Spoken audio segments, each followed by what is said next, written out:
Welcome to this lecture. आज हम इस लेक्चर में जॉन डन की बहुत ही famous romantic poem the sun rising को समझेंगे।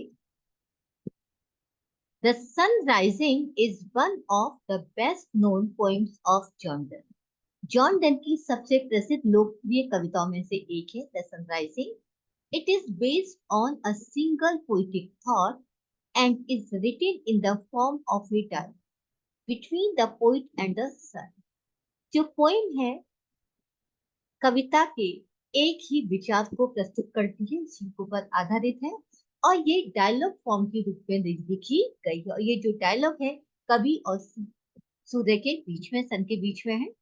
The time is early in the morning, सुबह का समय है। And the sun is rising, सूर्य उदय हो रहा है। The rays of the sun are entering the poet's bed, सूर्य की किरणें कवि के शयन कक्ष में प्रवेश कर रही हैं। Where he is lying with his sweet heart, जहां वह अपनी पत्नी, अपनी प्रेमिका के साथ लेटा हुआ है। It is a typical poem of Donne. Donne की एक बहुत ही टिपिकल पोएम है that reveals his vigour, freshness and his poetical power of out. यह कविता उसके साहस, उसकी ताजगी और फ्रैंकली जो पावर है, कविता की जो पावर है बोलने की स्पष्ट तरीके से स्पष्ट कविता को व्यक्त करती है। द डेवलपमेंट ऑफ थॉट की विचार किस तरीके से आगे बढ़ते हैं। The poem the sun rising like many other poems of love is love lyric. दूसरी प्रेम कविताओं के समान द सन राइजिंग भी एक लव लिरिक है, एक प्रेम गीत है। Done is highly inspired by his love for his love. Done अपनी प्रेमिका के लिए अपने प्रेम के द्वारा बहुत ज्यादा प्रेरित होते हैं। He does not allow anything or anybody between his sweetheart and, वह नहीं चाहते कि कोई भी उनके बीच में आए, किसी को वो परमिशन नहीं देते कि वो उनकी प्रेमिका, उनके बीच में कोई आ जाए। One morning he is lying in his bedroom with his lover. एक सुबह वह अपनी प्रेमिका के साथ अपनी सैन कक्ष में लेटे हुए हैं। The sun rises, सूर्य निकलता है, उदय होता है, and its rays start falling inside through the curtains of the window. और सूर्य की जो किरणें हैं वो खिड़की के माध्यम, खिड़की के पास जो पर्दे लगे उसके माध्यम से अंदर की तरफ आती हैं।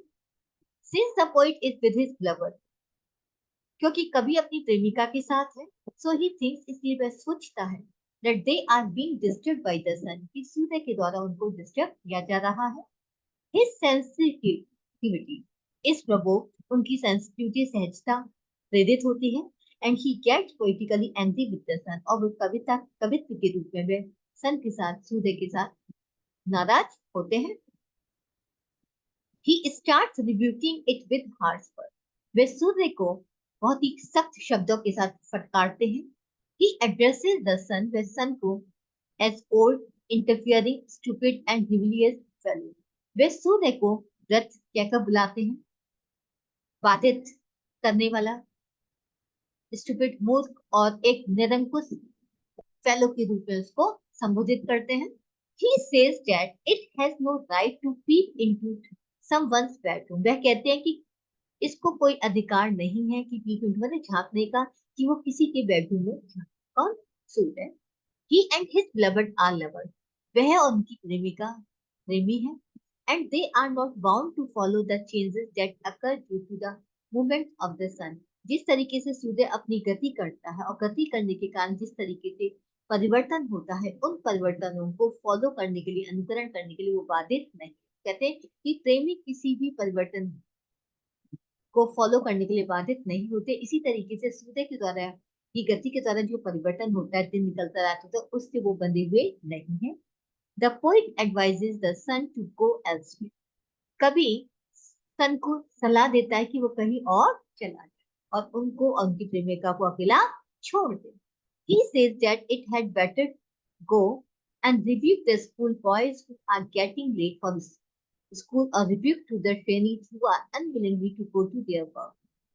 वह कहते हैं कि बहुत अच्छा होगा कि वो स्कूल जो बॉयज है, स्कूल जाने वाले लड़कों को फटकारे, उनको डांटे। हु आर गेटिंग लेट, जो कि स्कूल जाने के लिए लेट हो रहे, उनको जाकर वो जगाए, डांटे। जिससे कि वो अपने स्कूल समय पर चले जाएं, और रिब्यूक टू द टीन, और उन प्रशिक्षण करने वाले लोगों को फटकारे जो अपने कार्य पर जाना नहीं चाहते हैं। द सन में गो टू द कोर्टियर्स, जो आगे कहते हैं कि सूर्य को उन दरबारियों के पास जाना चाहिए, पास जा सकता है, एंड शुड इन्फॉर्म, और उनको इन्फॉर्म करना चाहिए सूर्य को, that the king will go for hunting today, कि आज राजा शिकार करने के लिए जाएंगे। So they should make preparation for it, और वो उनको उसकी तैयारी कर लेनी चाहिए। यानी वो कहता है कि मेरे पास मत आओ, मेरे सैन्य कक्ष में मत आओ, बल्कि तुम कहीं भी जा सकते हो। वो एग्जाम्पल देता है कि आप वहां जाके उन बच्चों को जगाओ जो स्कूल जाते, जो लेट हो रहे हैं। आप उन लोगों को जगाओ जो अपने काम पे जाना नहीं चाहते हैं, जो दूसरों को प्रशिक्षण जिनको देना है। आप वहां उन दरबारियों के पास जाए सूर्य, और उनको जाके बताए कि उनका जो राजा है वो आज शिकार पे जाना चाहता है, उनको उसकी तैयारी। और it should go to inspire the busy farmers to collect their harvest from their field. वो कहता है, या वो उन किसानों के पास जो व्यस्त रहते हैं अपने खेतों से फसल काट कर इकट्ठा करते हुए, कहते हैं जाकर के तुम व्यस्त उन किसानों को प्रेरित करो कि वो अपने खेतों से अपनी फसल को काट कर इकट्ठा करें। लेकिन वो कहीं भी जाए, लेकिन उनके पास नहीं आना चाहिए। Anyway the poet and his sweetheart should be left alone, वो हर हालत में कहता है कि उसको उसकी प्रेमिका के साथ अकेला छोड़ देना चाहिए, इसलिए सूर्य को वहां से चले जाना चाहिए। They should be disturb because love is eternal and does not know any division of time as hours, day, night, morning and climate etcetera. वो कहता है कि वो प्रेमी है और उनका प्रेम इटर्नल होता है, और वो प्रेमी कभी भी किसी भी समय की डिवीजन को नहीं जानते हैं, ना घंटों को जानते, ना दिन को जानते, ना रात जानते, ना सुबह जानते, ना ही कोई सिचुएशन को जानते। प्रेमी केवल प्रेम करना ही जानता है। So the poet refuses to get up at sunrise, इसीलिए कभी जो है सूरज के निकलने पर उठने से मना कर देता है। ही फर्दर सेज दैट, आगे कहते हैं, that his beloved eyes are brighter than its सन।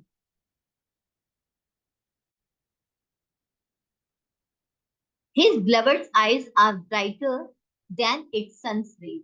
वह आगे ये कहता है कि उसकी जो प्रेमिका की जो आंखें हैं वो अधिक ब्राइटर है, अधिक चमकीले हैं, किसकी अपेक्षा? सन रेज, सूर्य की अपेक्षा। यानी सूर्य की जो किरणें हैं वो इतनी चमकदार नहीं है जितनी की उसकी ब्लवेड, उसकी प्रेमिका की आंखें हैं। दे कैन डेजल दैम, अब दे का मतलब है ब्लवेड की आंखें, डेजल माने चकाचौंध, उसकी प्रेमिका की आंखें चकाचौंधित कर सकती है। डैम माने सूरज की किरणों, यानी वो इतनी ज्यादा तेज है कि सूरज की किरणों की जो चमक है उसको भी धूमिल कर सकती है। But if its rays are spread by her, अगर उसने अपनी किरणों को यानी अपनी चमक को अगर आगे बढ़ा दिया, यानी अपनी चमक को आगे उसने विस्तार कर दिया, क्योंकि अभी तक वो वहीं पर सीमित है, लेकिन अगर उसने अपनी चमक को आगे बढ़ा दिया, विस्तार कर दिया, तो it should come tomorrow at the late hours, तो हो सकता है कि उस चकाचौंध को इतना अचंभित हो जाए कि सूर्य जो है दूसरे दिन शाम को ही दिखाई दे। It will find both the Indies contracted into the bed where he lies with his lover, और उस वक्त सूर्य दोनों को ही, इंडीज माने दोनों ही, दोनों ही का मतलब है हस्बैंड और वाइफ, और यानी the poet and his lover को बिस्तर में सिमटा हुआ देखेगा, वेयर जहां पे अपनी प्रेमिका के साथ लेटा हुआ है। He further says that his sweetheart is the kingdom of the bird of love, वह आगे ये कहता है कि उसकी जो प्रेमिका है वो राज्य है किसका? प्रेम के संसार का, यानी प्रेम का जो पूरा संसार है वो कौन है? उसका किंगडम कौन है? उसकी प्रेमिका है। And he the poet is the king of that kingdom, और कभी जो है वो उस किंगडम का राजा है, यदि वो राजा है उसकी रानी है। ऑल द अदर किंग, जितने भी दूसरे राजा हैं एंड प्रिंसेस जो राजकुमार आर जस्ट देयर इमिटेशन, वो केवल नकल है। यानी मेन राजा यही, यानी जो प्रेम, वो प्रेम को उसने सर्वोपरि माना है। The glory of their love is the original, but उनके प्यार का जो यश है, जो ग्लोरी है, वो वास्तविक है। All other glory is just fun, और जितनी दूसरी ग्लोरी, दूसरे जो यश है वो सारे मजाक है। Before their wealth of love all other wealth is deceptive and duplicate, वो कहता है कि प्यार की संपत्ति के सामने दूसरे जितनी भी संपत्तियां वो सारी धोखेबाज है, धोखा है और डुप्लीकेट और बनावट। The poet explains it to the sun, ये सब कुछ वह सूरज को समझाता है, सूर्य को समझाता है। That their bedroom is the world itself, उसका जो बेडरूम है, उसका जो सैन कक्ष है वो अपने आप में एक संसार है। The sun has become old so it is urgently required to take rest for, वो कहता है कि सूरज जो है ओल्ड हो चुका है, वृद्ध हो चुका है, इसलिए उसको आवश्यक है कि उसको आराम करना चाहिए, रेस्ट लेना चाहिए। But duty is to warm the world, लेकिन इसका कर्तव्य है कि पूरे संसार को क्या करे, वार्म करे, गर्माहट दे, रोशनी दे। Since the poet and his sweet heart represent the world, और क्योंकि कभी भी और उसकी प्रेमिका भी संसार को रिप्रेजेंट करती है, क्योंकि उसने कहा है कि वो प्रेम का संसार है पूरा, और उसने, क्योंकि यहाँ प्रेमी और प्रेमिका दोनों एक संसार को रिप्रेजेंट करते हैं, और सूर्य का काम है कि संसार को रोशनी दे। तो वही कहता है कि हम भी एक संसार है, अगर तुमने हमें रोशनी दे दी तो इसका मतलब है तुमने सारे संसार को रोशनी दे। Its duty will be perform if it just warm their bedroom, कहता है कि अगर उनके बेडरूम को उसने वार्म कर दिया, अगर रोशनी दे दी, तो इसका मतलब उसने अपने कर्तव्य को निभाया है सूर्य ने, बाई गिविंग देम लाइट, उनको रोशनी देकर। It will be considered giving light to the entire world, तो ये माना जाए कि उसने पूरे संसार को रोशनी दे दी है सूर्य ने। Thus their bed would be the centre, इस तरीके से उनका बेड जो है वो केंद्र बिंदु बन जाएगा। And the four walls of their bedroom would mark the boundaries of the sun's orbit round which it would keep on revolving. इस तरीके से उसके बेडरूम की जो चारों दीवारें हैं वो एक बाउंड्री, एक सीमा बन जाएगी, जहां पर सूर्य को चक्कर लगाना होगा, और वो उसी के चारों चक्कर लगाते, यानी पूरा सूर्य ही प्रेम के संसार के तरफ ही चक्कर लगाता। यानी इस तरीके से देखते कि उसने कितने अच्छे तरीके से बताया है कि उसने प्रेम को सर्वोपरि रखा, इस एक ऐसा संसार जो प्रेम से भरा हो। It is one of the most successful poems of love compose bye done. Done के द्वारा जितनी भी प्रेम गीत लिखे गए उनमें से सबसे सक्सेसफुल कविताओं में से एक मानी गई है। The thought of the poem seem simple, हालांकि अगर विचार तो बहुत सादा सा है, but the poet has raised it to the sublime point, लेकिन कवि ने इसके विषय को बहुत ही तक उच्चता तक पहुंचा दिया है। It is a remarkable point from the point of view of boldness of thought, क्योंकि इस विचारों की जो बोल्डनेस है, जो साहसीपन है, क्योंकि इसने बहुत अच्छे तरीके अपनी प्रेमिका को डिस्कस किया और उसने अपने बेडरूम को डिस्कस किया, तो बहुत ही बोल्डनेस के साथ इसे जो पॉइंट्स के लिए स्मरणीय है। और ओरिजिनलिटी ऑफ स्किलफुल परफॉर्मेंस, उसने इतनी खूबसूरती के साथ, कुशलता के साथ परफॉर्मेंस उसकी चीजों को व्यक्त किया है, जिसमें ओरिजिनलिटी है, जो एक कहीं ना कहीं इसकी लाइफ से कहीं ना कहीं ये टच करता है। इसी वजह से पोइम स्मरणीय बन जाती है। In this poem the poet has applied extravagant fancy, इसने बहुत ही एक्स्ट्रावेगेंट अद्भुत कल्पना का भी इस्तेमाल किया है, बाय एज्यूमिंग, कल्पना करते हुए, हिज लवर द किंगडम, कि उसकी प्रेमिका राज्य है, एंड द किंग, और वो खुद उस राज्य का मालिक है, उस राज्य का राजा है। He says that he and his lover represent the whole world, उसने ये भी कहा कि वह उसकी प्रेमिका एक संसार, पूरे संसार को प्रेजेंट करते, प्रतिनिधित्व करते हैं।